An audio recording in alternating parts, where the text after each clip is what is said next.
Well, each month, our friend Samantha Day from Origami Day joins us with some great tips for helping us plan out our days.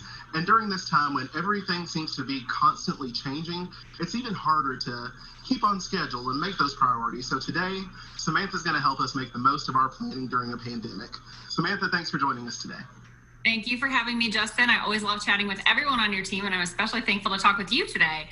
I wanted to share a few tips. I know a lot of times I've shared more tangible things and more conceptual things. So today, I'd like to just share 3 really simple tips that people can start doing right away today to feel a little bit more empowered during this pandemic. That's great. I love these ideas that give us kind of instant gratification. So let's get started with your first tip, the top 3 tasks. Yes. So we know already from some of our past episodes, which I encourage people to go back and watch, that we're talking about a written plan here. And that's a written plan that I'm encouraging you to do every Friday. So with that, it's easy to want to put a million things on your to-do list for each day, because we often feel like we have a million things to do.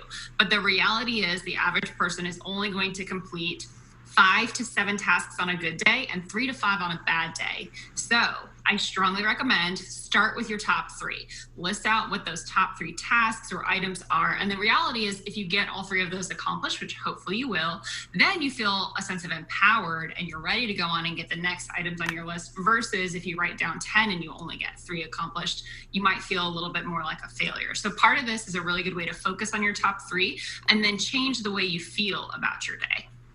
So really prioritizing what we have to get done in that day and only concentrating on those tasks. Yes, for sure. Perfect. And then you also mentioned that we need to give ourselves some buffer time. Yeah, buffer time is a great one. So that's a term I use, and a lot of people use different terms to describe this time. But essentially what buffer time is sort of inflating your time so you have extra space to get things done. So let's use an example of dropping kids off at school, because I think right now a lot of people are doing that. So maybe that typically only takes you 20 minutes. I recommend leaving some extra time, 30, 45 minutes on your plan for the day, just in case things happen. You catch a train, there's traffic on the interstate, you never know. So part of what that is it gives you space so you aren't feeling as rushed and as harried in your day. And the nice thing is, let's say you leave a little buffer time and you don't use it, it's rebated time. It's about the only way you're going to get time back in your life that you can maybe use to recharge for a minute or do your social media scrolling or whatever you might choose to use that time for. I love that idea of getting some time back and being able to use that free time in whatever you want. I spend a lot of time on TikTok, so I like, I like getting that time back in my day. And then your last tip here that we're going to talk about is batching. Yes, batching is awesome. So batching is essentially grouping your like tasks.